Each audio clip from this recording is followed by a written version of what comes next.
You're watching Palm Beach Breakers versus the Fort Lauderdale Lions Eastern Conference Finals. All right, Jojo Gomez, Alyssa Martinez for the Palm Beach Breakers. We're looking at Ryan DeMatti and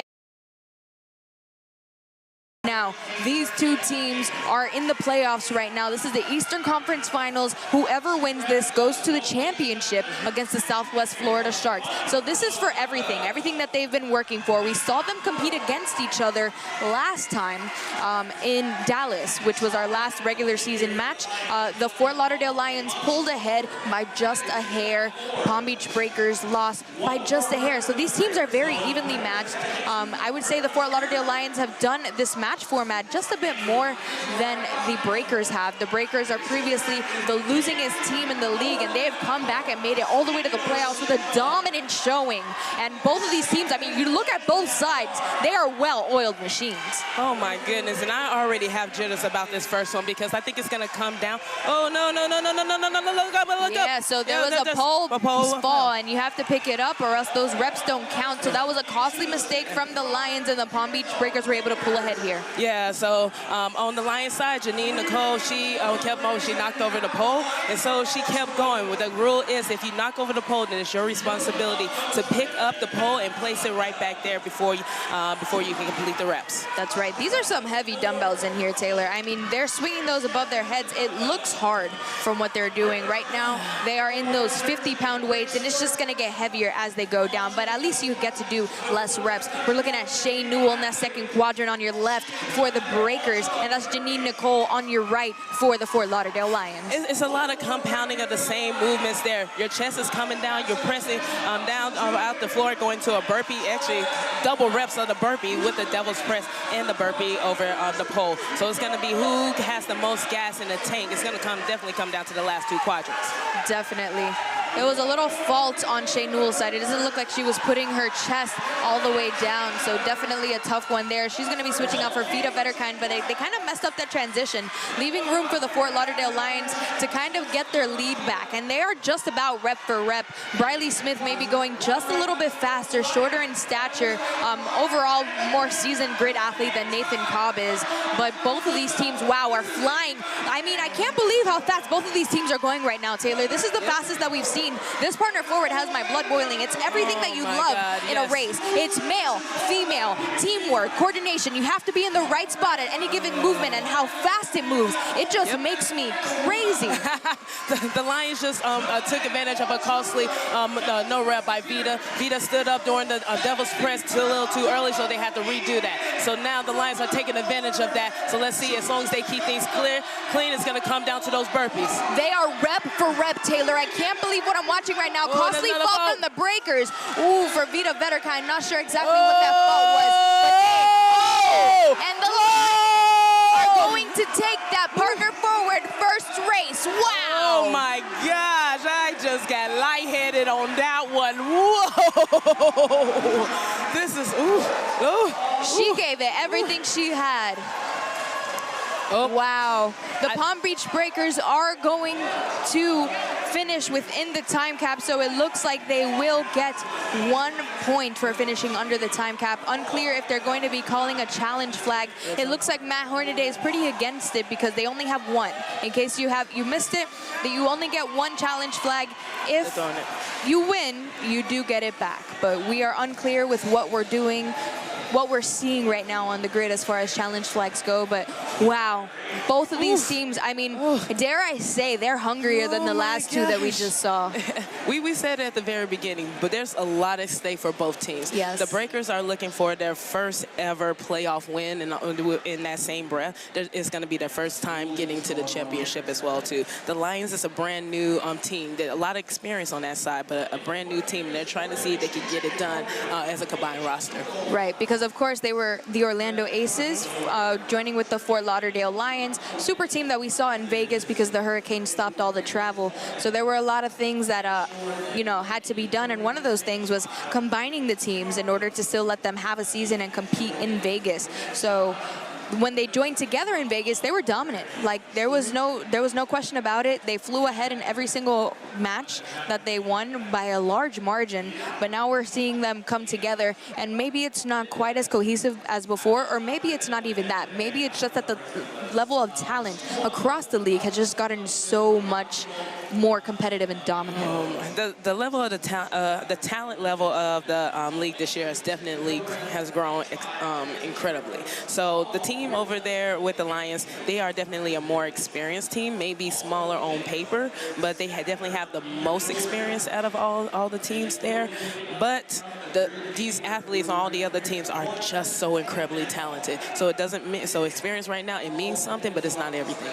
Definitely. My friend Daniel's on the grid. He's going to give us some clarity. Daniel, what's happening right now?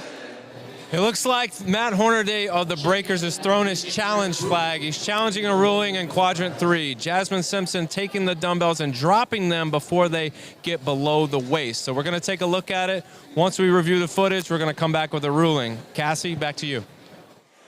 It's difficult, Taylor. In Dallas, we saw so many challenge flags being thrown, and it kind of took away maybe a little bit from the experience. So they decided, you know what, to make this the best experience for everyone at home, we're just going to drop it down to 2 challenge flags instead. I'm sorry, to 1 challenge flag. And if you win, you get it back. So they just gave up their first challenge flag in the very first race. Hopefully it pays off for them. And it's very important. Like, I was very happy when they implemented, like, you have to have a challenge flag and they have to review it there because it can benefit. But they saw something on the other side. But one thing that you definitely have to be mindful of as a coach is that if you are throwing a challenge, you have to know exactly what you're challenging, because if that's not sure and there's could have been something could have been done somewhere else, then you just wasted something on that and you do not get it back for the rest of the match. Definitely. But guess what, friends? Since we have a challenge, while we're waiting, let's go ahead and play a game. Oh, here we go with the game. I want to play a game. Gosh, I already messed up twice. We're going to go ahead and put a QR code on your screen and link it down below in the comments. What I want you to do is either click the link or I want you to scan the QR code with your phone. We're going to do a little trivia game together. So go ahead and scan it. I'll do it with you guys. All right, don't go anywhere. If you're on your phone, you could click on the link. It'll be easy. It'll come up in just a second. Let's do it. I'm going to go ahead and sign in. While you guys sign in, I'm going to go ahead and take it to Daniel. I think he has the ruling. Go ahead, Daniel. Here we are. We've got the ruling. It looks as though Matt Hornaday is going to lose that challenge. The referees reviewed it, and it was clear that Jasmine Simpson did drop the dumbbells below the waist. So, unfortunately, the Breakers are going to lose this challenge, and the ruling on the grid is going to stand. Cassie, Taylor, back to you. Thanks for that, Daniel. Wow. So unfortunately, Matt Hornaday has no more challenge flags. He was arguing with his team. It was kind of Joseph Gomez and Josh Newell kind of being like, hey, look, like I saw that, and it's unfortunate. You know, you get in your head about those sorts of things. The first question was, which brand was not a sponsor of Grid League? And it's Red Bull. Which team has a wave in their logo? I'm not going to tell you, friends, but let me tell you, all you got to do is open your eyes. I don't know. We're doing this trivia together. Taylor and I lost earlier. We work here and we lost. So whoever wins gets a special prize. I don't know if I mentioned that. If you're playing at home, you win prizes and you get automatically entered into a raffle to win a grand prize at the end of the day. More times you play, the better chance you have because the more entries you get. How many races are in a match? Know that one. Yep. Okay. Third time's the charm. First time it was your fault. Second time it was my fault. This so time we're locking in. We locked in. Yeah. Clock it. I got you. Clocked. So it looks like there are 11 races in a match. We're still correct, but we'll see. I don't know. We're still going at this. What team has not been part of the United Grid League? All right, I'm not telling you. This is a hard one. There's more options here. This is a good one. Yeah, it's a cool name. It's a cool name. Maybe we should make Barracudas, which I love that. And if you're in Boca, buy a team called the Boca Barracudas. Why not? It's a cool name. It's already made for you. Exactly. Yeah. You're welcome. All right, we got that one right, Taylor. You Let's did go. good. Woo. Yes, we redeemed ourselves. While we're here, let's go ahead and take a look at the rosters. Make sure you play that game the next time that you're with us and there's a challenge flag. But let's go ahead and look at the Fort Lauderdale Lions. I cannot go without circling Taylor Sturgis first, the heel of the league right now.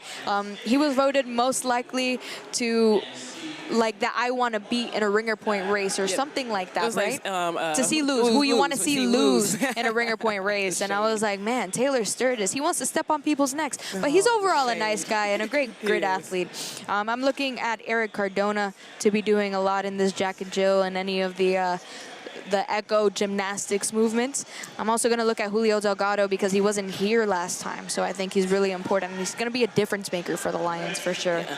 I'm definitely going to be looking at Briley Smith. He, just like Julio, wasn't in Dallas, so being able to have both Julio and Briley back, both of them are short and incredibly strong and versatile. You're going to be seeing them all over the grid. I'm also going to be looking for my girl, Megan Medeiros. She was clutch in helping the Lions secure their victory against the Breakers with the deficit handstand push-ups. And then also Ryan DeMatti. I can't wait to see his head-to-head against Jojo and him and his leadership all throughout the match. Absolutely, Taylor. Let's go ahead and go to the other team. We're looking at the Palm Beach Breakers. We're going to go through this really fast. I'm definitely looking at Nathan Cobb. He looks like he's going to be a favorite for Rookie of the Year. I'm also looking at Alyssa Martinez to be doing a lot of the female Triad Echo hard work here. And I'm always, I keep on circling her but Vita is probably one of the front runners.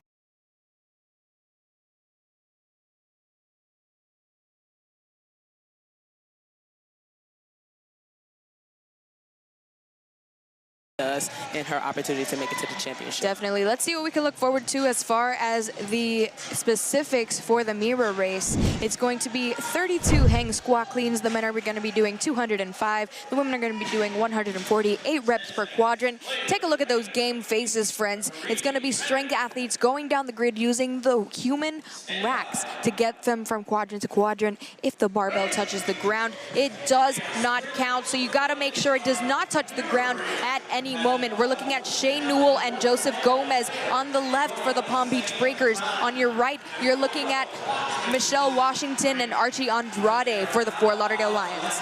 Yeah, so you definitely see the Lions there a little bit shorter in stature. They're very strong. They come out with a little bit of a lead there. But this is all about communication. And also, you will have to make sure that the athlete is standing up completely before that bar comes back down. If that bar starts coming back down before that athlete has stand all the way up, that will be considered a no rep, no fault. That's a great point, Taylor, because you really don't want to let that happen. But these teams are making the transitions at the exact same time. The Palm Beach Breakers now may be just a rep ahead of the Fort Lauderdale Lions, and they really got to keep that lead. Good thing that they have Alyssa Martinez and Nathan Cobb on the barbell right now. On the other side, it's Trisha Davis and Briley Smith, and I definitely would not count them out. This one is going to be another photo finish, Taylor. These are the two closest teams I can think of to be in the playoffs together. Vita Vetterkind with a little bit of a misstep. She's pretty close to Joseph Gomez. She's going to have to make up some time on that little fault that she had. Hands are in the air for the Fort Lauderdale Lions. Hands are in the air for the Palm Beach Breakers. Who is going to finish first? Oh! It looks like the Lions finish ahead of the Palm Beach Breakers. Wow! It came down to that fourth quadrant right there, and I already knew that my girl Jasmine Simpson was going to crush it over there, but actually Ryan DeMatti, he actually was waiting for my girl Jasmine out there, and that's a good sign when you already know that you have the former Rookie of the Year on the other side that's catching up with you. Good shout out, Taylor, because later we're going to be seeing Ryan DeMatti and Joseph Gomez go head to head again on barbell cycling, so you definitely don't want to miss that ringer point race, but it was wow. Man, I see Matt right now. I know he's probably kind of wishing that he had his challenge flag back because right now he saw something up there that he's trying to challenge, but again, you only get one challenge flag, and since they used it at the very beginning and it was unsuccessful, unfortunately, it's going to hurt you for the rest. Because especially if there's something very, very obvious later on down the line, you can't challenge it. Yep. It's done. So that's where knowing 100% for sure that when you're challenging it, it's the right call. Definitely, Taylor. It's a really good point. And it's really unfortunate because it looks like he did see something and he couldn't do anything about it. But I'm going to go ahead and send it over to my friends. Let's go ahead and start with Daniel. Go ahead, Daniel. We're on the grid with Breakers coach Matt Hornaday. Matt, we talk about the players all the time. But let's talk about you, the hard work that you put in this season and really in all of your seasons. This is your first time in the playoffs. What does it mean to really put all the body of work together and see your team here for the first time? It's good to see that all our hard work's actually paying off, but honestly, it means nothing if we lose today. So we got to win this. So I saw you talking with the head referee there for a second. What was going on in that mirror? They faulted Vita on her very first rep, and so they had a difference in the count between the judge and the head ref, but they were not able to actually challenge it because the time it took us to cross the line. Well, a little bit behind, but nothing that you guys can't overcome. So get back in the game. Best of luck the rest of the way. Thank you. Thank you. And Jason, we're going to throw it over to you. I'm here with Coach Jamie Gold. Jamie, there's a lot of big personalities within Grid. You've had the merger of two teams, so how do you channel and focus that energy so that they're accomplishing what they need to do on the grid? We all have the same goal, right? Our goal is to come in here and to win a championship. And all we had to do was just make sure we had the same goal, and everybody actually just gets along really well. We all vibe off of each other, and it's been this really beautiful thing, to be honest. It seems to be working for you today, so all the best in the coming races. Thank you very much. Appreciate it. Back over to you, Cassie. Thanks for that, guys. So glad to have Jason here from across the pond. He's been doing a lot of grid, media, so glad to have him here. But we're locking in, Taylor. We're getting ready for this ringer point race. We're going to see a head-to-head, and this is one that's been chatted about quite a lot. We're going to be looking at the one, the only Taylor Sturgis of the Fort Lauderdale Lions versus Dylan Fullwood, also known as Dilly of the Palm Beach Breakers. Now, controversial here. Taylor Sturgis, the last time that we saw him do the burpee to the 9-foot, 9-inch ring, there seemed to be a lot of discourse online about whether or not he touched the ring. Yes, and so in Taylor's in the first match against the Houston Bandits, there was a lot of controversy about if Taylor touched the ring or not. But the issue is that Sophia Davenport on the Houston Bandits side, she did a challenge, but she challenged the reps on her side instead of on the Lions side. And you have to be very specific. You have to be very specific. So there was video footage that showed later that, in fact, that Taylor did not touch the rep. But at the end of the day, it's the athlete's job to move accordingly as the ref gives them. So the ref missed it, and so Taylor finished. So by default, he won. Definitely. Dylan Fullwood also last season, he was on the Venom. Now he's on the Palm Beach Breakers. When he was on the Venom, he won this ringer point race. On the Palm Beach Breakers, he lost already this season on this ringer point. So this is basically a rerun for both of them. Taylor to prove that he really deserved that win, and for Dylan to kind of get retribution for losing that ringer point for his team. So a lot on the line, very personal feelings from both of these teams about this ringer point. So we're going to see it all come to a head right now. Let's go ahead and look at those game faces. Taylor Sturgis was just hyping up the crowd. They're going absolutely wild on the Lions side. And Dilly Fullwood, he's just kind of locked in. He's ready to go. Both of these players are hungry for this one. I can't overstate it enough. Yeah, so this is right here. It's all about conditioning as well, too, because both the athletes are incredibly good at this, but it's all about who has the endurance to last the second half. If you miss one, that messes up the whole flow for everything. So you got to be clean. And if you miss the ring, you have to start the movement back over with the burpees. Definitely, not to mention the fact lose control and you can't get it back. You really don't want that to happen. So let's see them go head to head now. Taylor Sturgis versus Dylan Fullwood.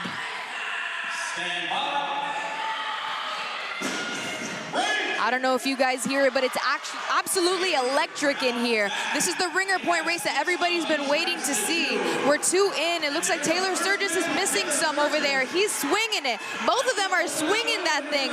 Dilly Fullwood has 1 rep remaining. Fault for Dilly. Another fault for Dilly. Can Taylor Sturgis come back?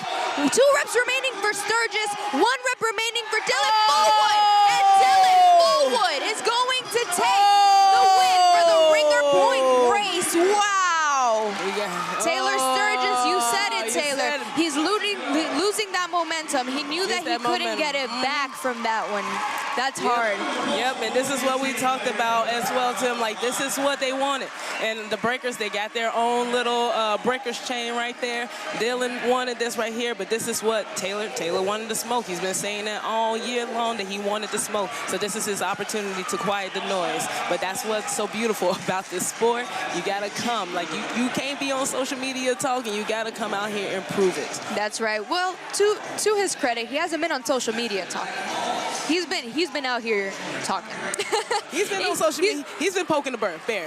A little bit. He had had a baby saying that he was gonna step on people's necks, which was epic, to be honest with you. That was like my favorite video ever. But they're hungry out here, Taylor, and that's all I can say about it. But that's the sport. This sport. That's why I love the burpee to the ring touch. Is one of my favorite elements in grid all time because it's so simple but so freaking easy to mess up. Yeah, and it doesn't lie. It doesn't lie. And both of them, they have faults on each side, but Dylan just stayed composed, and it's probably good to have the team on the other side supporting him right there. But this was a great redemption, I think, for him. Definitely. It looks like the scores tied 4-4. You see the championship trophy there. One of these teams will get the opportunity to compete for it. And let me give a quick shout out to Min Pins for winning the last trivia contest that we just did. Shout out to you, Min Pins. You just won something, and congratulations. We'll be reaching out to you to give you your prize with the information that you gave on that trivia challenge. But in the meantime, let's go ahead and look forward to this next race. Don't you go anywhere. The Echo race is made up of 4 stations of elements that each must be completed before moving on in the race. 1 male and 1 female are allowed on the grid at any given time, but only 1 player at a time can perform reps. Substitutions may happen at any time. Once the Echo race is complete, get ready, because the same race will be repeated 45 seconds later. This race is about managing fatigue with your best players and leveraging roster depth to keep performance at a max pace through the second Echo. Remember, get ready to do it again in the Echo race.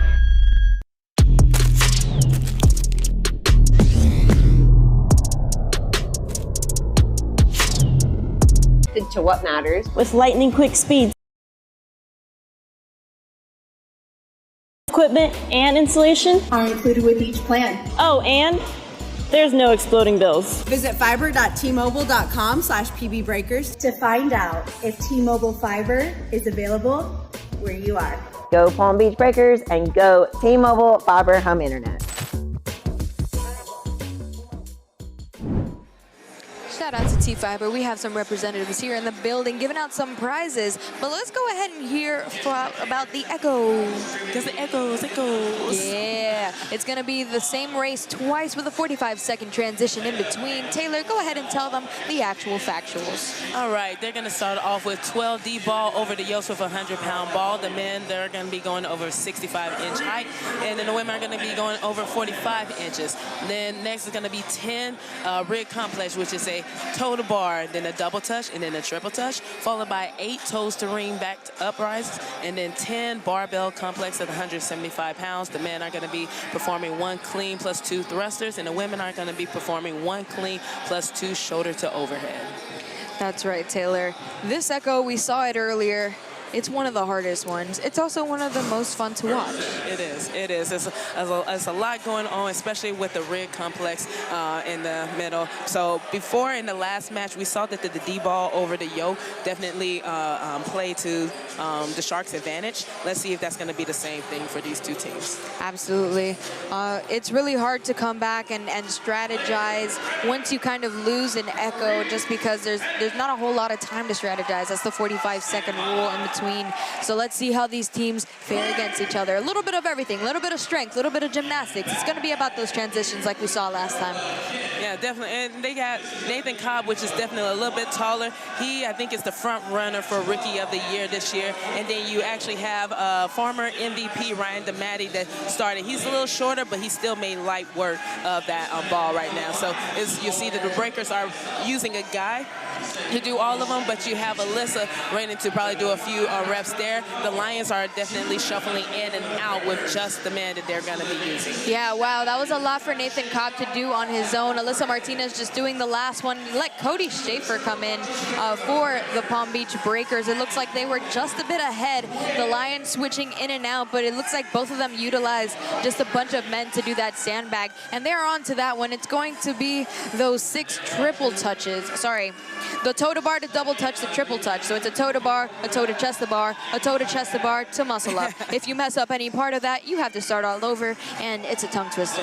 Yeah, and the Lions, they are known for their strong gymnastics, but the Breakers, they got a huge pickup with Cody Schaefer, who was formerly of the South Beach Palms, and he has proven to be right at home and only doing the things that he loves to do, and he shines at this movement right here. Definitely, and I think if there's an award for improved player, Sabrina Cheney, from when she was on the Venom to on the Palm Beach Breakers, has improved miles. So it's been a lot of fun watching her grow in the sport. It looks like there's just 2 reps remaining for the Fort Lauderdale Lions, but the Palm Beach Breakers are already on those back uprise, toe to ring to back uprise. Wow, 5 remaining. Eric Cardona already starting his. Paula is going to switch out. Vita Vetterkind is waiting when that barbell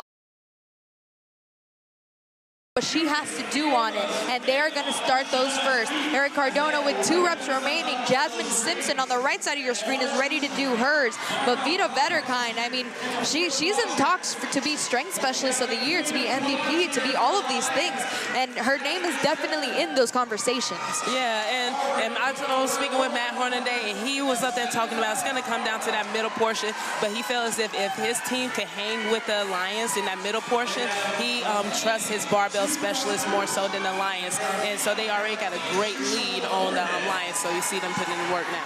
Definitely. These are exactly who I want to see in that 4th quadrant right now. Ryan DeMatti and Evan Newman. Evan Newman is on the left side of your screen. He's been proving himself very valuable. Ryan DeMatti hasn't played the whole entire season, but we saw him come back in Dallas dominant. Wow, Palm Beach Breakers went so fast. I barely saw them. They took that first echo. Woo. Oh my goodness. So let's see what the strategy is going to be like for the Lions on the second end. They only got 45 seconds to recover, but they got to go a little bit faster on the D-ball over the yoke. Nathan Cobb, he did all the reps with except for the 1 rep, and the Lions, they cycle in and out between the men, but it proved to be not enough dealing with just one strong guy like Nathan over there.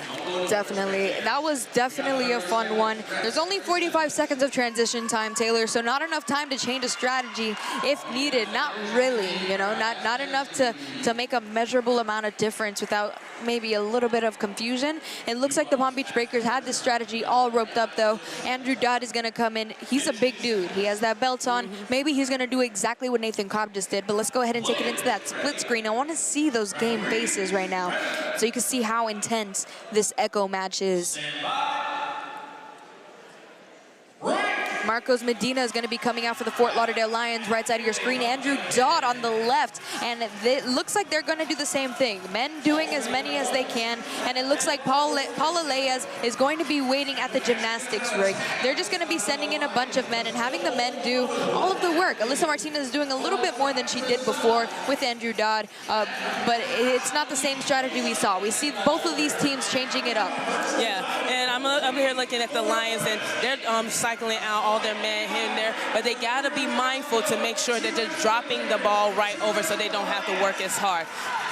Definitely. Cody Schaefer is going to be coming in, and it looks like this time they are both starting at the exact same time. So it's Cody Schaefer versus Paula Leyes right now. Julio Delgado is coming in with the Lions to kind of help out there. Sabrina Cheney for the Palm Beach Breakers is going to be helping out on their side as well.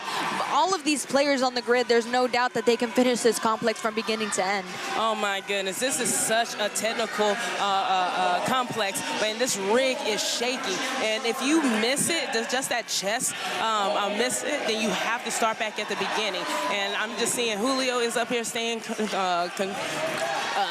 under composed, but the Breakers are definitely looking smooth and strong. Yeah, Sabrina Cheney struggling a little bit. Reese Lyons is coming in for the Palm Beach Breakers to kind of do a little bit more work. Julio Delgado's on the other side for the Fort Lauderdale Lions. I mean, his are looking so strong. I know he's hungry after not getting to compete in Dallas. And Reese Lyons is going to be waiting up top on those rings. It might be another Palm Beach Breakers Echoes win.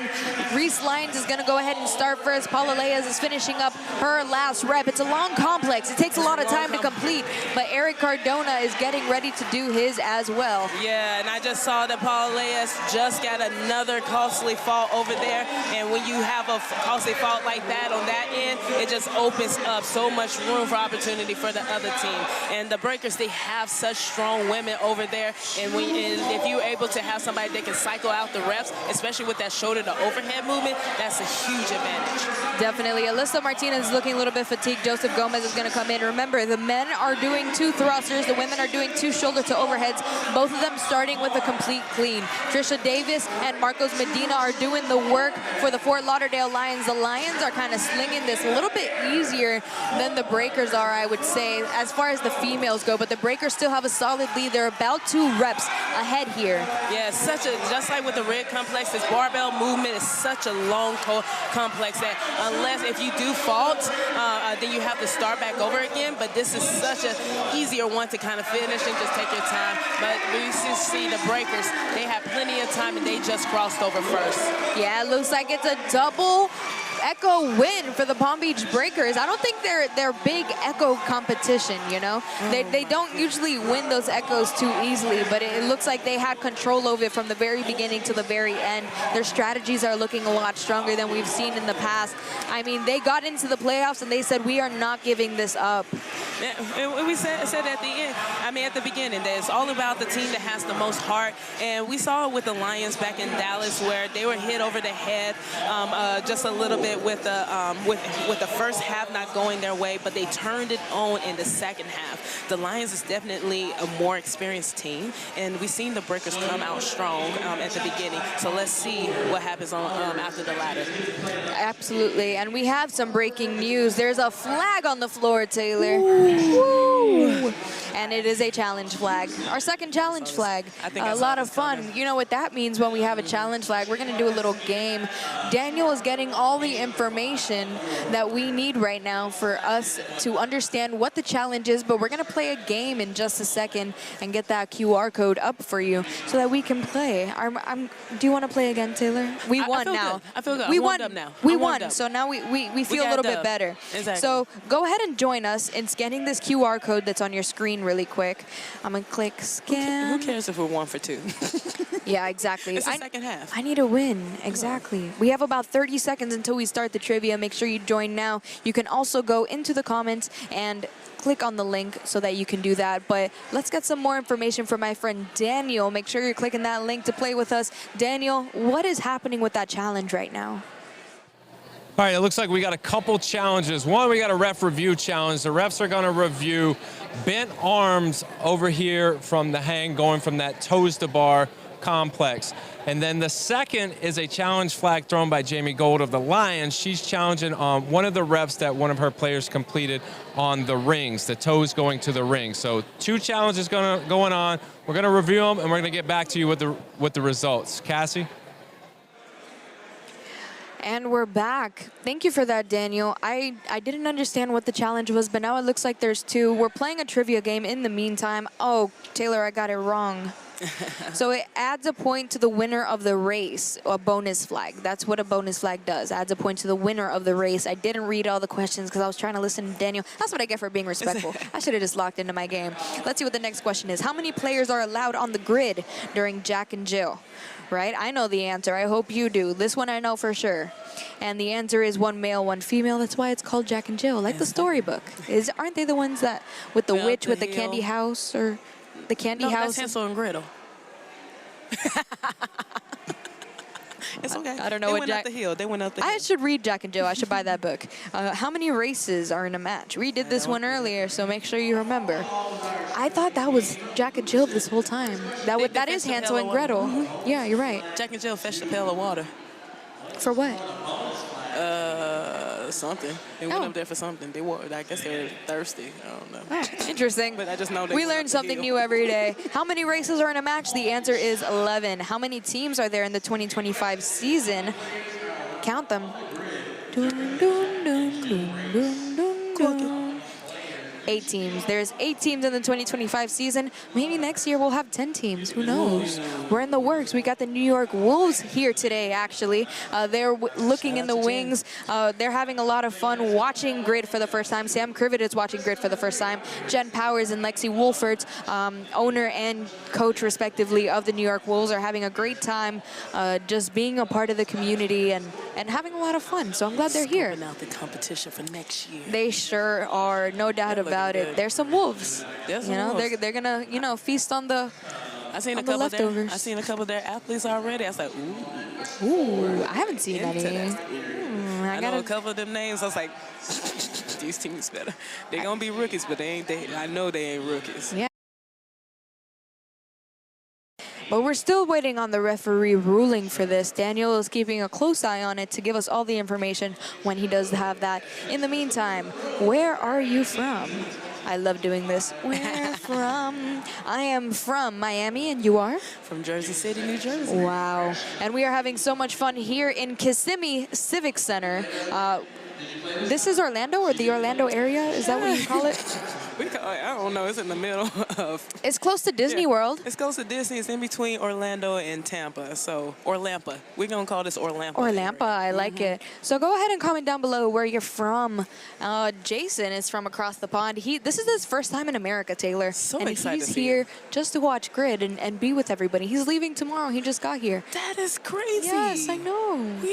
First of all, it took him forever to get here. I know. But I'm sad that he's leaving. But he's been so great for the league, just on his own. He's just a fan of the sport, and he took it upon himself to interview all the athletes and grew the following. And then so he's been committed to, after each weekend, doing the updates and standings. And I was like, you're doing such a great figure in the community that everybody wanted to help him out so much. He did a challenge, and they got to the goal in 4 days after Dallas, and we were like, hey, Jason, like, you should come to America.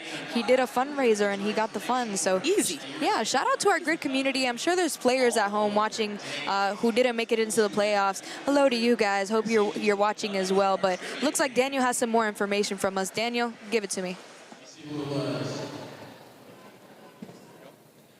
All right, so we're back. We've got one piece of this challenge situation taken care of. Jamie Gold threw her challenge flag on a discrepancy on one of the reps that she thought was a rep that should have been counted, which wasn't. The referees were right in that case, so Jamie's gonna lose her challenge. She's gonna lose her flag for this one. Now we're still sorting out the referee challenge, so once we get a conclusive evidential review and a ruling on that, we'll be back with you to give you the ruling there. Cassie? Thanks, Daniel. Wow, so both of these coaches no longer have a challenge flag. Well, this is, again, the beauty of only having one. But you have to be 100% sure. And the echo is so incredibly fast. Yeah. It's like, it's very hard to see those reps. So Jamie is typically, if she throws something, she is confident about it. She typically isn't wrong, but I guess this time she is. So now it's fair game now. Both coaches lost their challenge flags, so everything is going to be faster moving forward. Definitely. I mean, we're still going to see if it's going to be rerun, but if not, it looks like the Breakers have a healthy lead here of about 2 points over the Lions. But definitely an interesting case where both of these teams are very teams than we saw in the last.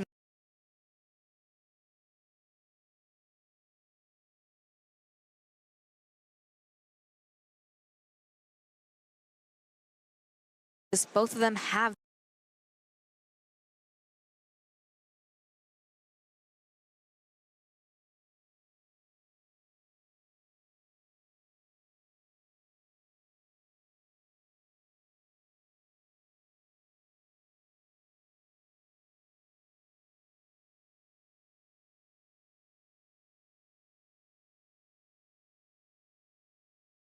from that team dynamic.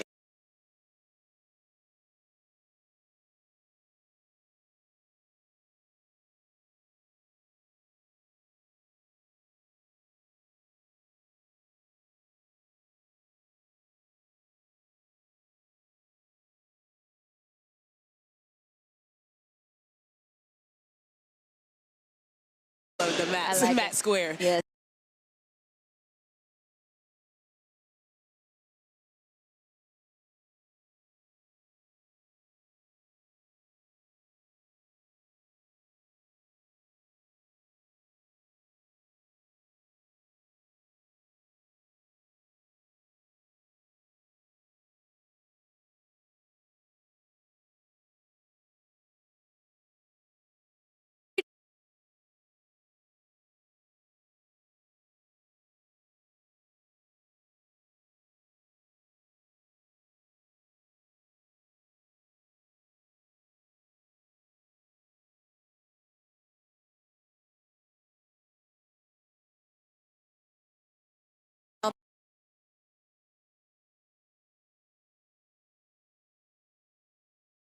I'm feeling.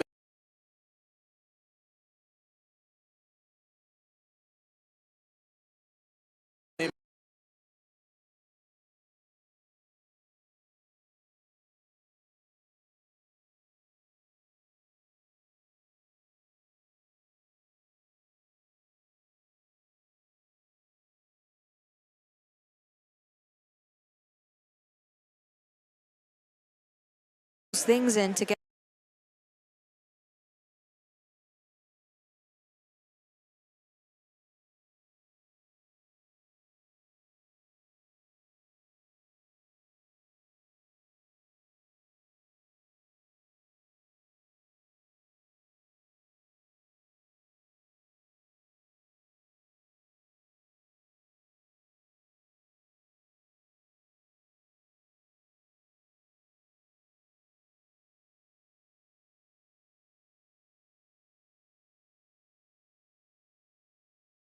So stay tuned.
of the echoes. They're not going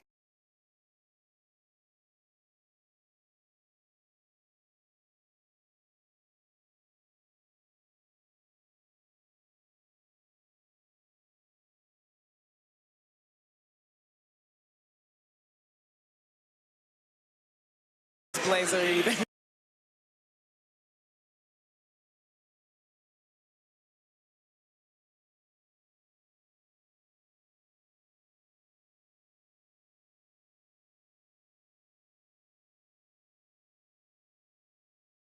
seen a lot of maybe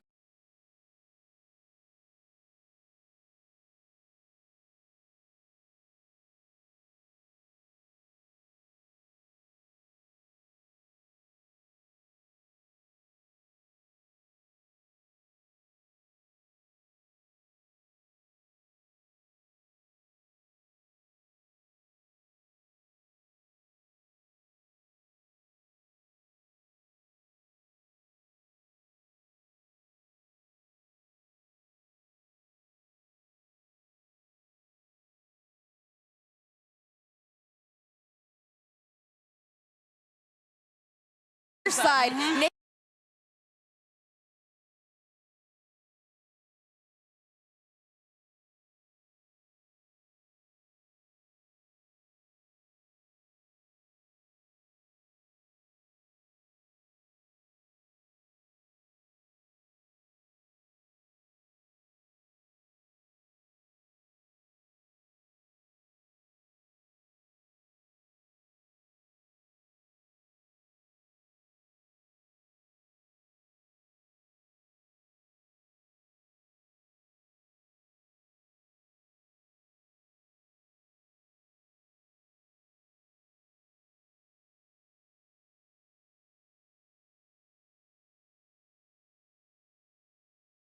That was their first loss ever in grid because they're rookies. And I was like, man, that's so cool to bring. And they lose one match.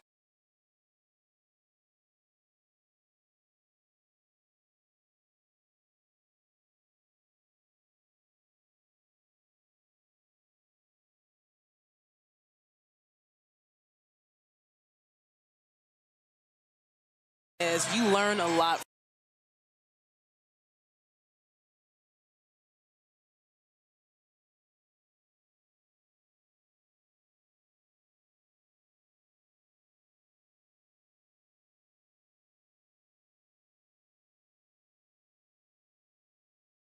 To come.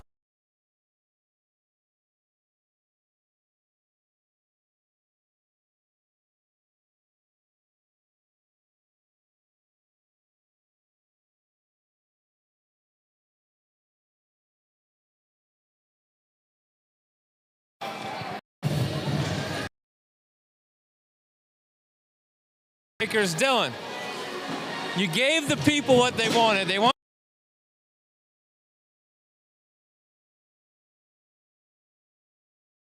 put you in that position when you needed to win, and they said,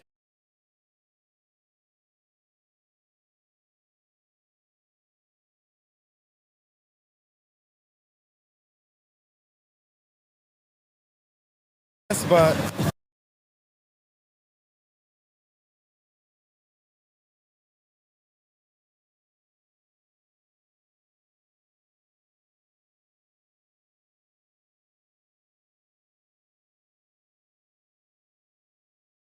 I mean, some.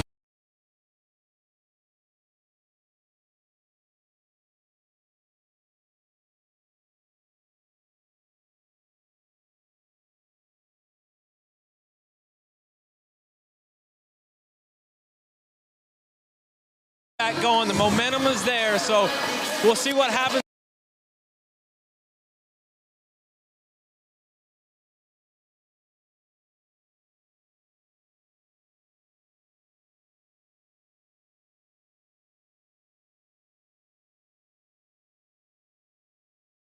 To lose.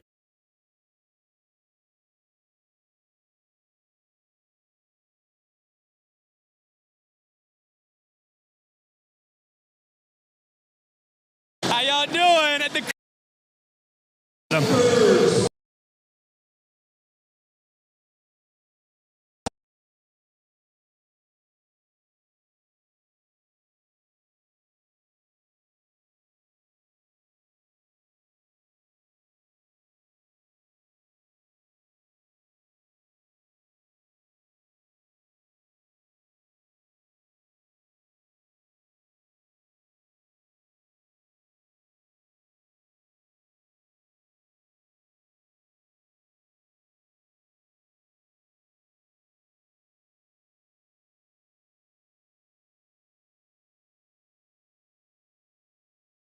The weight increases as you move down the grid.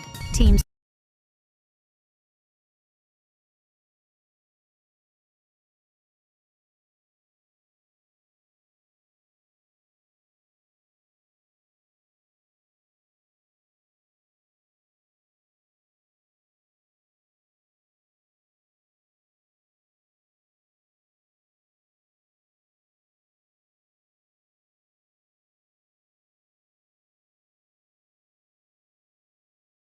Add about 100.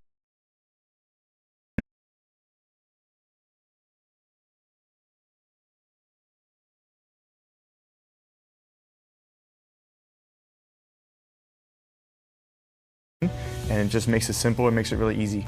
The gym desk has allowed us to save time, automatically organizes, members, visitors, revenue. It allows me to send messaging right from the platform to communicate with the community, so it's been phenomenal. It's all very streamlined, it's all high tech. Like he said, we get a lot of compliments on like how cool it is, how easy it is.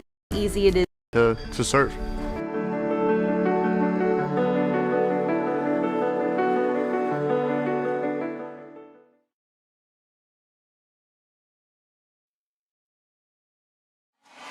And welcome back, friends. Sorry if you can't hear us. We're trying our best to get those technical difficulties back in order.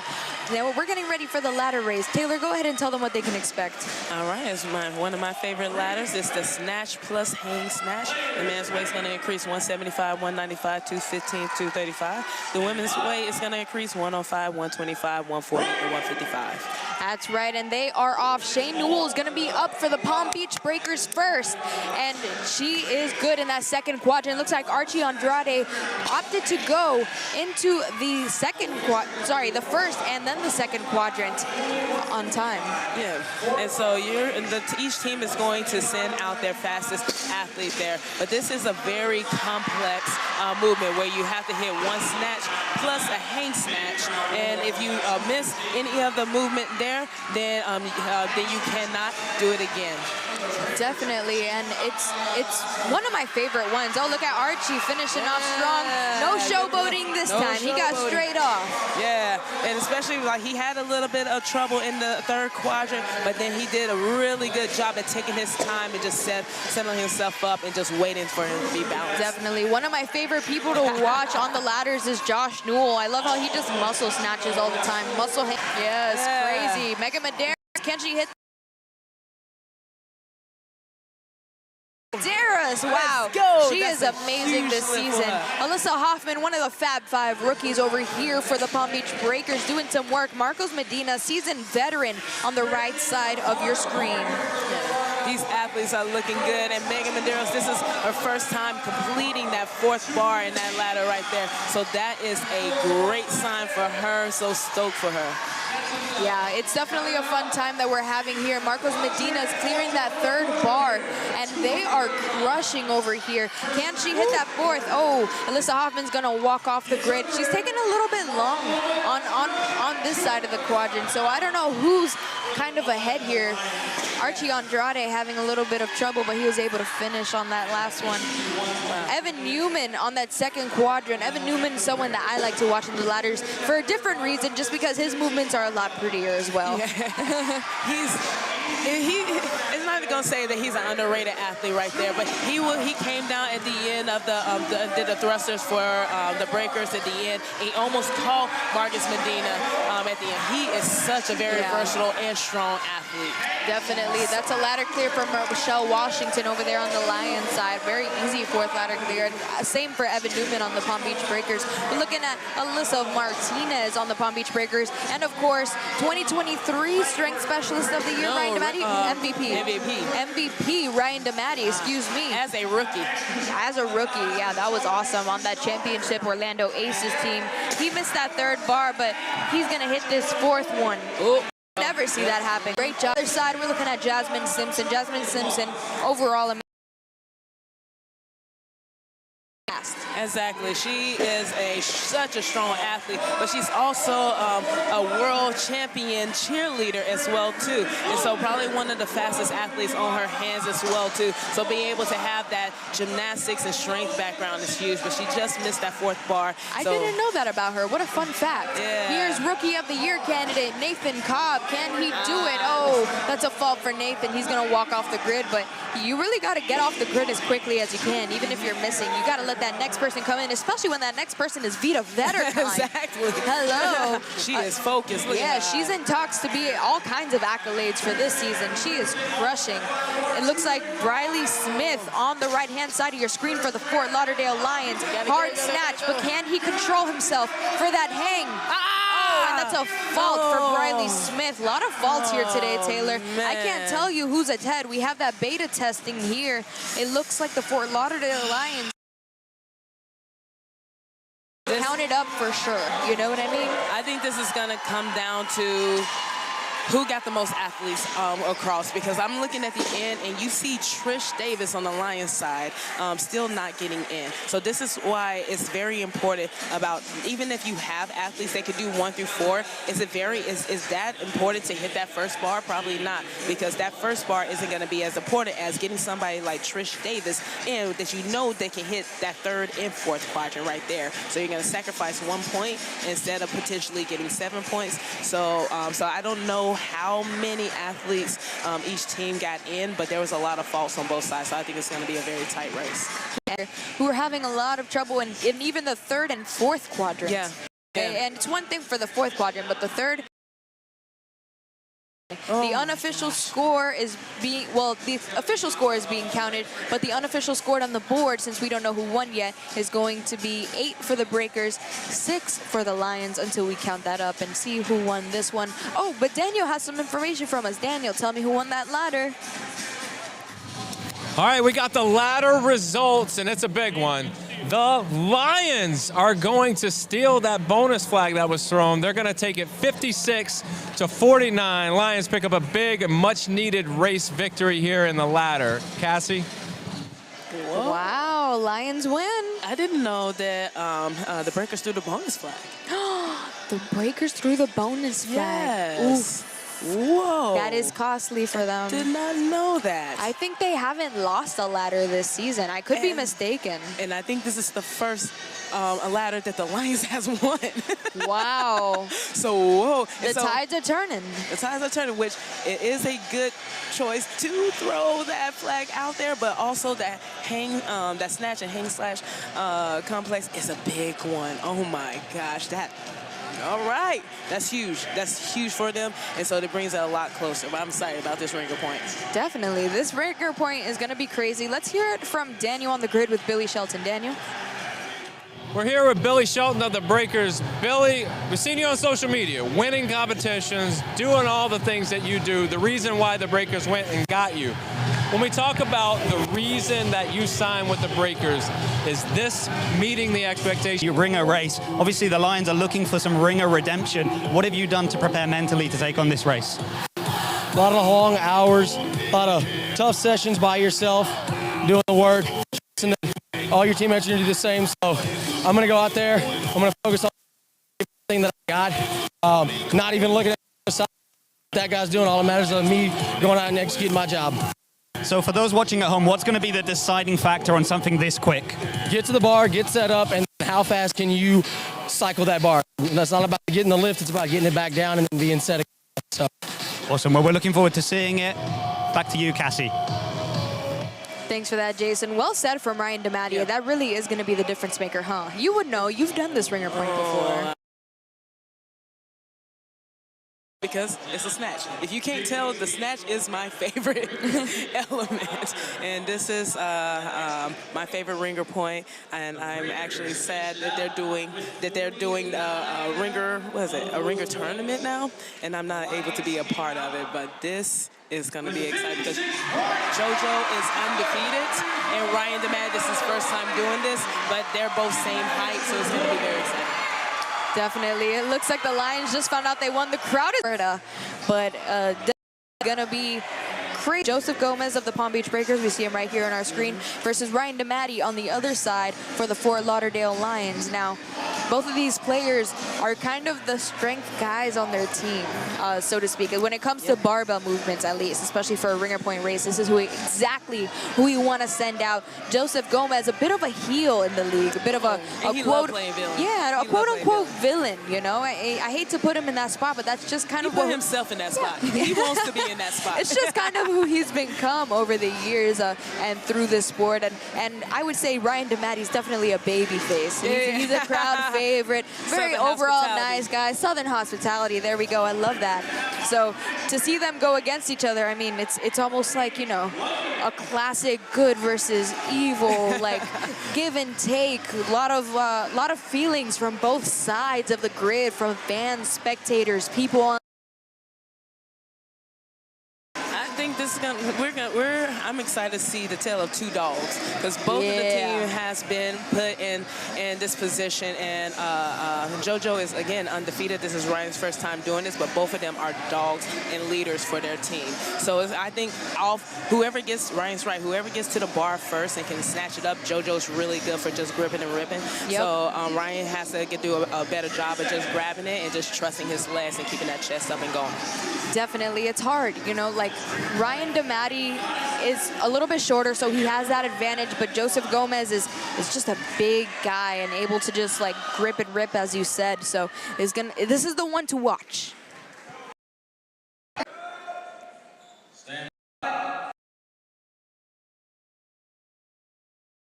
And DeMatti on the right-hand side of your screen. Joseph Gomez on the left. Who's going to rip it first? Right. Oh, they are fast. Wow. It looks like Joseph Gomez is just a little bit ahead here. Ryan DeMatti struggling to get under that turnover a little bit faster. And Joseph Gomez is going to take that ringer point race. Wow. Ryan DeMatti was fast, but Joseph Gomez, he just... how high he was able to catch that power. Yep, Ryan actually got to the bar first, but he actually tripped up a little bit, lost his balance, and that just gave Jojo the opportunity to just do what he does and grab it. And once he gets to the bar and then comes off that floor, it's very, very hard to catch him after that. Definitely. It's the ringer point race. If you win, you get 2 points. If you finish within 20% of the other team's time, then you do get that 1 point. And it looked pretty close. It wasn't that far off. So I believe that he had secured the 1 point for the Fort Lauderdale Lions. Yeah, definitely. Like Ryan, I'm very proud of him. Honestly, this is probably the best I've seen him look at the snatches there. He did everything he was supposed to do. He, even with the little trip there, once Jojo pulled it off the floor, it's very hard, and he just snapped it up there. Ryan's catch is very strong, but Jojo's really good as soon as he catches standing up out of it. Ryan has that slight little pause there to make sure it's stable there. So that little bit of advantage that Jojo has is very hard to beat somebody like him.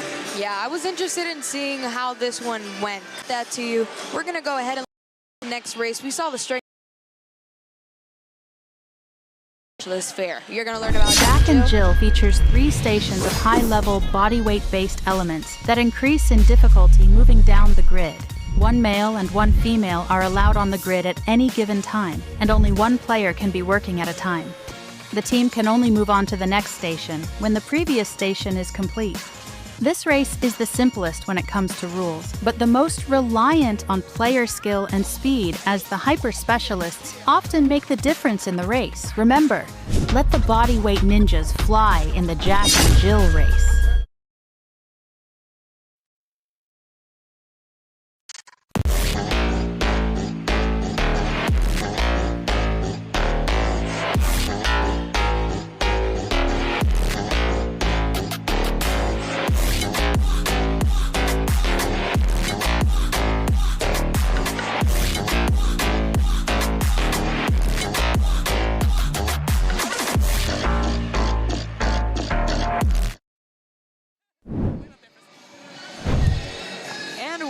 back. We're getting ready to see Jack and Jill go up the hill, as we learned earlier. Taylor, go ahead and tell them what they can look forward to. All right. We're going to have one male and one female. I'm going starting with 15 ring forward rolls, followed by 10 deck to pullovers, and then finishing with 5 deck to back flips in that last quadrant. There we go. And we're getting ready to see the bodyweight specialists fare against each other. One male, one female on the grid. That was our trivia question earlier, by the way. We got that one right, thank goodness. We've been failing that thing all day. We've been being showed up. Reese Lyons, Sabrina Cheney going against Jack and Jill themselves, as they call themselves, Eric Cardona and Paula Leyes. We haven't seen them work together as much this season just because they heavyweight specialists to the fold that are able to do a little bit of everything, but Eric Cardona seems to have a very slight lead against Reese Lyons here. Just that veteran know-how of just diving under the rings is invaluable. Exactly. He is so comfortable with these, and so you can see it there. He just knocked out a huge set from Paula right there. And this is Paula and Eric are one of the best in duo in the game, and Jack and Jill. Definitely. Paula only had to do 3. Sabrina had to do 4, and that's going to give the Lions a chance to get ahead here. They're starting those deck to pullovers first. Chest has to touch the ground. Other player can go ahead. Remember, we're waterfalling here. You can't do reps at the exact same time, or else they will be faulted, which is how we say no rep here at Grid. We have our own language that we like to speak. But it looks like the breakers are making some good room here. Paula Leyes finishing off her last few reps. Dilly Fullwood is going to come off, letting Sabrina Cheney finish her last few. Eric Cardona's on the floor, ready to start his backflips, and Reese Lyons is ready to start his. And Reese Lyons is the first to do the backflips. Eric Cardona not too far behind. Eric's ahead. Oh, and Eric and wow, Eric and Leyes. Classic matchup. We've seen them struggle a lot in the Jack and Jill this season, which is atypical compared to other seasons. But wow, strong showing. Both of these teams, not a lot of mistakes, and it moved a lot. The burpee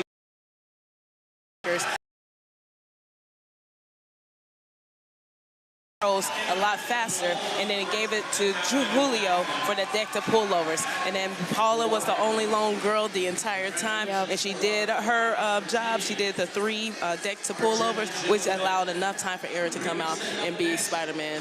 There you go. Thank you for that. I couldn't even see his first backflip, so I'm glad that you have the eyes on it. I was watching. I'm up here trying to multitask between being a commentator, a fan, a coach, everything. Yeah, all I know. That's some of your former team on that Lions. I'm sure it's hard to kind of play that role, but we're getting ready to see that next race, friends. It's starting to come to a close. It's still anybody's match, in case you're confused. We're going to get that official score to you in just a minute, but in the meantime, we're going to see how the genders fare against each other. You're going to learn about the Triad. The Triad is the only race in which there is a male and a female version performed separately. It consists of 5 elements, each with 3 stations that must be completed individually. 3 players can be on the grid at any given time. All players can perform at any station and in any order. But all of the designated reps must be performed at each station. All 3 stations of each element must be complete before the team can move on to the next element. The Triad is all about player conditioning and managing fatigue across the team. The best strategy ensures players have enough left in the tank for the last element and has backup plans for when things inevitably go wrong. Remember, try to catch your breath in the Triad race. Hey guys, I'm Jordan Nicolosi, top producing loan originator at Premier Lending Corp. I'm a proud husband and father.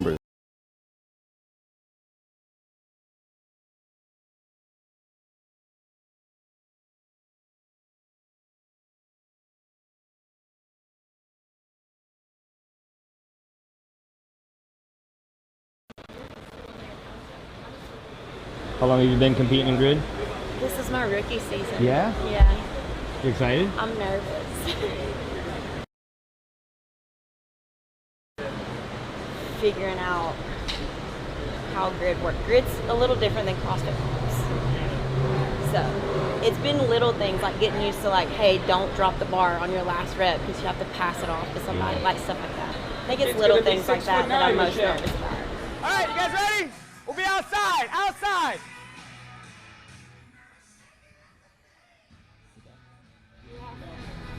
All right, so first thing, who's a rookie? Okay, who knows how to run Grid? Okay, so you rookies, we need to learn every race. I don't care if you're in it, I don't care if you're not even playing today or at all. You need to learn every race, okay? The way you see it is you're an athlete, right? You have this sport, but you knew the plays. In a sense, practice is to understand. You might do it. We might need you in there. Echo and Triad are going to probably be the hardest races, and we need everybody to be on those. And even partner forward, we might need those. We might need people to do those things. Watch them, okay? Got two 2 reps, 4 reps, 4 reps. 3, 2, 1, race! 1, 2. 1, 2. 1, 2. Watch the transition. 1, 2. 4 reps. 1, all the way up. 2, 3, 4. Guys first. Guys first. 1, 2. Extension. 3, 4. Notice the bar behind. 1, 2. And we're back. We're getting ready to watch the women's triad. We're going to start off with 40 feet double kettlebell overhead lunge. The women's weight is going to be 35 pounds. They're going to go past the quadrant 3. 10-inch deficit handstand push-ups. It's going to be 6 total. Double kettlebell ground to overhead, 12 of those. Women's weight is going to be 35 pounds. 6 med ball bar muscle-ups. It's going to be 6-pound med ball bar muscle-ups, excuse me. It's going to be 4 of those. And the double kettlebell hang clusters at 35 pounds. Once again, they're going to be using those same kettlebells. They're just going to be moving up from place to place. We're going to see how the women fare against each other. Oh, goodness. This, I said it in the last match. I'm like, this is probably the worst triad I've been a part of. Glad to be This on is a side. fun one. I can't wait to see it. Right hand of your screen, that's the Fort Lauderdale Lions. You're looking at Jasmine Simpson, Paula Leyes, and Michelle Washington. On your left, that's going to be Billy Shelton, Vita Vetterkind, and Alyssa Martinez from right to left. Now, we're looking at them grab those 35 pounds and quadrant line, and then they're going to be moving on to those 6 10-inch deficit handstand push-ups. Now, as if handstand push-ups weren't hard enough, we're going to add a 10-inch deficit. They can use momentum here, and you're going to get your shoulders real nice and tired. We saw these at the CrossFit Games, but we're a little bit more, you know, specialty than the CrossFit Games, so our players are a little bit better than this, dare I say. Exactly, and versatile, very versatile. And so we saw in the last match that we saw a separation between the deficit handstand push-ups into the ground to overhead, but we saw the Sharks come back and with a transition to the bar muscle-ups. So let's see if the Lions can keep their lead right now. Yeah, it looks like they did get a lead. They were much faster on those deficit handstand push-ups, especially with people like Paula Leyes and Megan Medeiros on that team. Breakers are having a little bit of a struggle bus here for the breakers. Vita Vetterkind is struggling with hers. She's been doing a lot of work today. I'm sure she's feeling pretty fatigued. There's just a few reps remaining, but the Lions are already on a completely different element. They're starting off those med ball pull-ups. Sorry, muscle-ups, bar muscle-ups. Thank you. Wow, 6 pounds between their legs. They have to do a muscle-up to the standard, but the only difference is you got that 6-pound med ball between your legs, which just adds a little level of fatigue. You got to be squeezing that in between your knees, but the breakers have a lot of ground to make up if they want a prayer of catching up here. But it might just be too far gone. The Lions are already on that last element, which is going to be the 16 double kettlebell hang extend overhead. You had to bring that to that. Those muscle-ups that we saw the Lions do, but wow, there's no need for the Lions to rush at this point.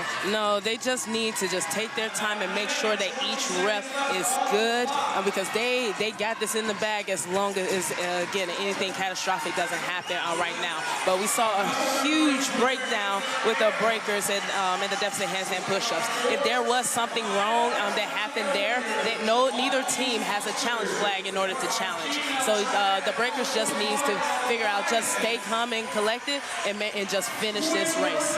Definitely. Hands are in the air for the Fort Lauderdale Lions. I'm sure they'll finish. There's 50 seconds remaining, and the breakers really need to finish under the time cap. Joshua Newell just ran onto the grid to tell Matt Hornaday something. Not sure exactly what it was, but he's telling his team to hurry up because there is a time cap, and if you don't finish within it, you don't get that 1 point of credit for finishing within there. The Lions are happy that they got to finish. They're celebrating. They're all happy that they were able to reign victorious, and they put that impact chain that the Lions started on the neck of Michelle Washington over there. Well deserved. She killed it over there. She's a rookie. She's never played grid before, and she's been doing an amazing job. A lot of hard work for them. Jasmine Simpson was absolutely gassed. Oh, they got 6 seconds. They got to finish 6 seconds, 1 rep remaining. Oh no, 5 reps remaining, and they will not finish within the time cap. The breakers 0 out. that's that race. Huge misfortune. And the hang clusters is such a long movement, and they got to the hang cluster in the tank in order to finish it. So now what you're going to see, the Lions, they're going to have 2 points, and this is going to be a huge swing towards the Lions side. So let's see if the men can pick it to ride off that momentum and just build off that momentum. Definitely. We have a bunch of kids on the grid. I think they're VIP right now, but they are fired up for this matchup. It's fun to watch them here. But yeah, so the unofficial score right now is going to be 14 for the Lions, 12 for the Breakers, 2-point differential. It's still anybody's match. But let's go ahead and hear from my friend Daniel on the grid with a guest. Daniel? We're here with Alyssa Martinez of the Breakers. Alyssa, female triad, usually a pretty good strength, a pretty good race for y'all. Something happened. What happened today? I don't know, I guess just to do what for helping out. I think it was just a little sloppy. Yeah, knowing that you guys have never been in this position, what do you tell the team to get them back, get them reset, get them refocused? Because the next two, the male triad and sprint relay, are going to be a big difference. It's not over. It's not over. So we're going to keep pushing. Keep pushing, keep plugging away, and we'll see what happens. Thank you for your time. Thank you. Over to you, Jason.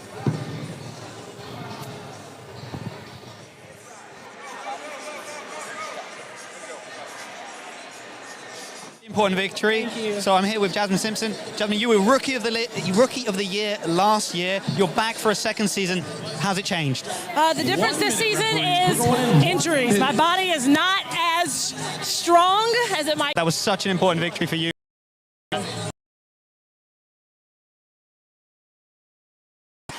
Thanks for that, Jason. Great timing. We're getting ready for the male triad. Let's go ahead and take a look at the specifics. Very few tweaks from the female triad to the male triad. Only difference is going to be the weight. I believe the men are going to do 53 pounds. Am I right? Yes, I am. That should have been a trivia question. I knew that one.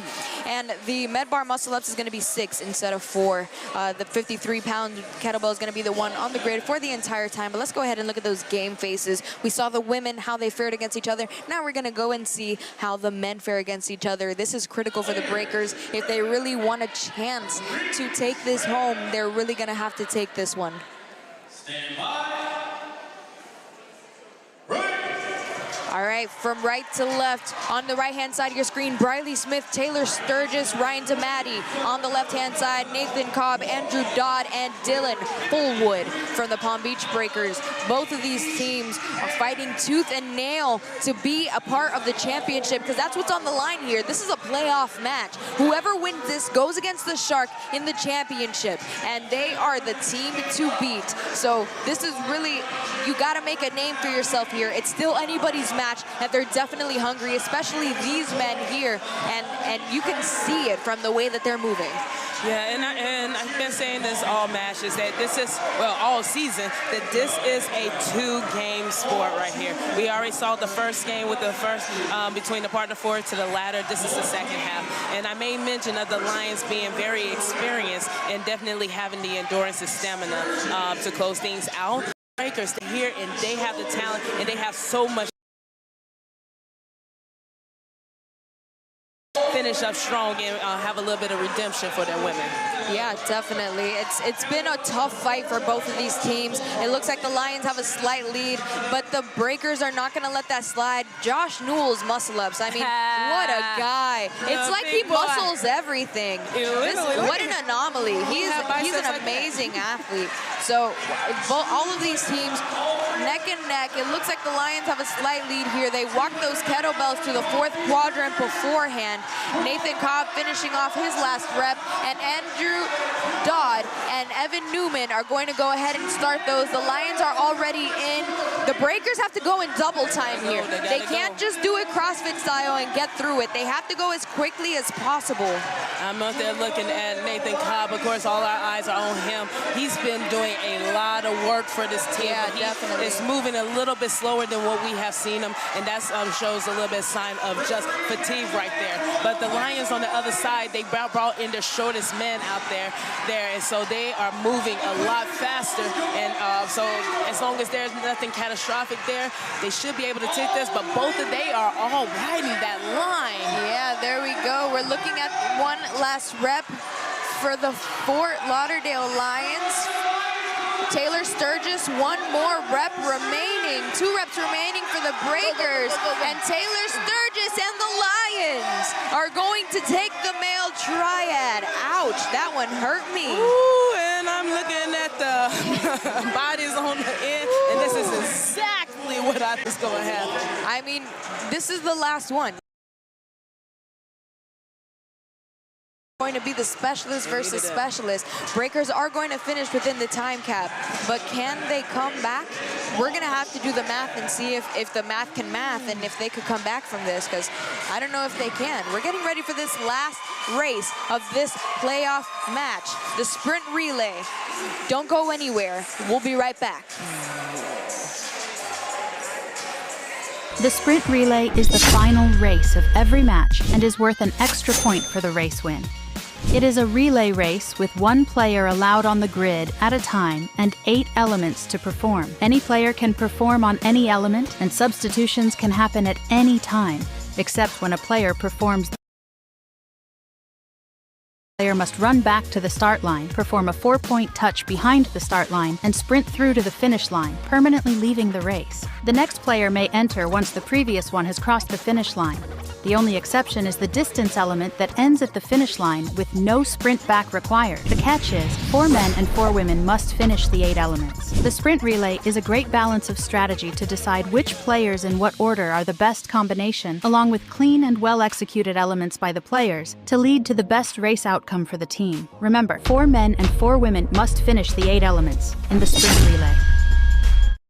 When I was 10 years old, my house burned down. The feeling of celebrating Christmas with your family, being happy, to all of a sudden losing everything. My parents did a really, really good job of not letting it affect the rest of our existence. Movements, mobility movements. The thing that I love about what I do have so much of an impact on an athlete that they see differences even from session to session.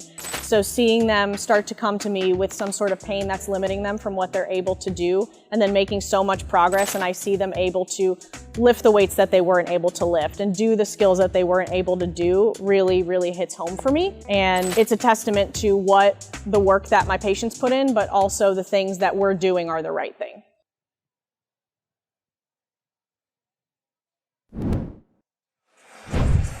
And we're back. This is going to be the last race of the playoffs, friends. A lot at stake here. I'll set those in a second. Taylor, go ahead and tell them the specifics here.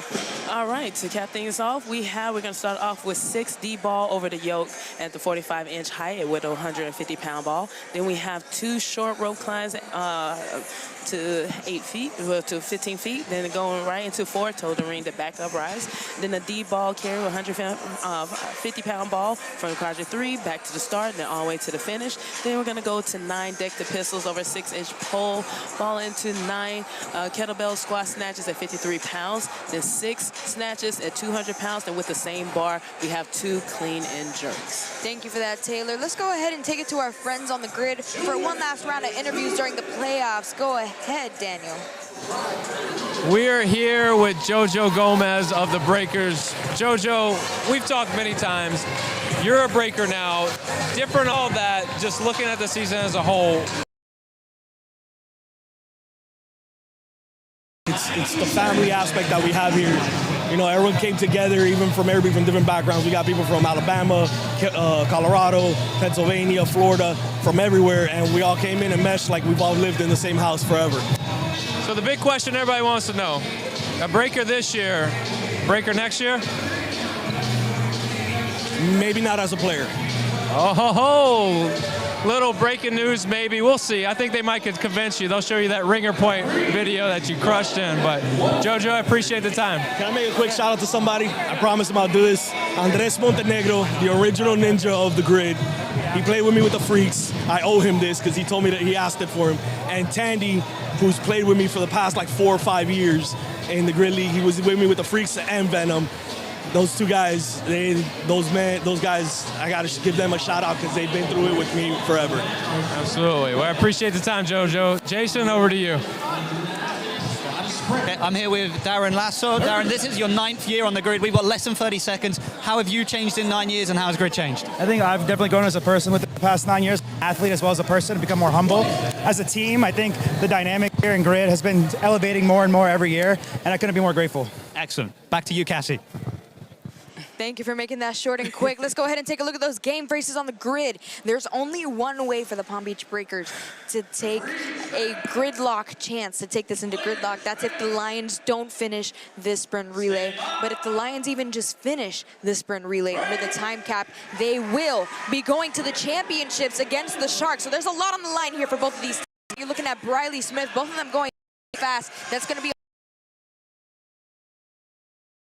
Trisha Davis is going to finish off those last 2 reps. Alyssa Martinez already finishing off hers, and she's going to sprint to the finish. Trisha Davis not too far behind.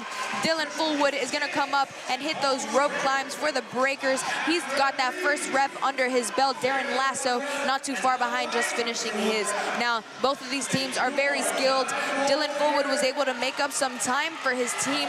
Remember, the Lions just have to finish this. It doesn't even have to be a win. They just have to get that 1 point for finishing under the time cap. But if they don't, that could mean this goes into gridlock, which is what we call a tie here, and we will need a tie breaker. Reese Lyons is on those rings for those toe-to-ring back up rises. He is going to be finished first, hit that 4-point touch, and head to the finish line. The Breakers know what's at stake here. They're just hoping and praying that it's going to be enough to kind of finish first and that the Lions have something go wrong. It's bad to wish that, but in this case, that's the only option. Yeah, and the Lions, they are just trying to keep things smooth right now. There's no need to play hero right here. They have a quick turnaround for the championship, so it's all about conserving bodies and conserving energy. They already know that they locked in the championship, so they don't want to do anything catastrophic in order to send this thing into a gridlock. Definitely. Billy Shelton working on those burpee pistol stick jump over. She's real good at those. We saw her win a burpee ringer against veteran Heather Hudson earlier during the season, but she's going to finish up her last rep and she's going to head off the grid. Megan Madero, seasoned veteran, on the other side for the Fort Lauderdale Lions. Breakers have a solid lead here. The Lions are just need a win and for the Lions not to finish. And so right now you're going to see the Breakers. They had such an incredible season, and you heard it a lot from has been the heartbeat of this team, but now she has a squad and a team behind them. This is the first time that they've been in this position, and I guarantee you this is not going to be the last time we see them. Definitely. 2 minutes left in the time cap. A veteran team like the Lions and the depth of their roster that they have, I don't perceive there's any way that they could possibly not finish the sprint relay. Nathan Cobb is coming out for those 5 snatches. Jasmine Simpson of the Lions coming and hitting that 4-point touch before she goes to the finish line. She has been working today, let me tell you. Yeah, and so I'm interested to see how she's feeling after this. I know she is nursing a shoulder injury right now, and I see her right now. She is in tears, so I'm interested to see how she's going to be feeling after this, and if that's going to change anything for the Lions moving forward. Definitely. Briley Smith finishing off that last snatch. Evan Newman coming in for those 2 clean and jerks at the same weight. He's going to hit that 4-point touch, securing the Breakers to win the sprint relay. But unfortunately, the Fort Lauderdale Lions look like they're going to finish under the time cap. Wow, what a race that we've seen today. The Palm Beach Breakers are a brand new team that we haven't seen before, doing a great job of just taking the reins and putting all the pieces together. Fort Lauderdale Lions, Ryan DeMatti strolling up to the finish line, and that is the championship secured for them. Yes, they are the 2 hours recovery, so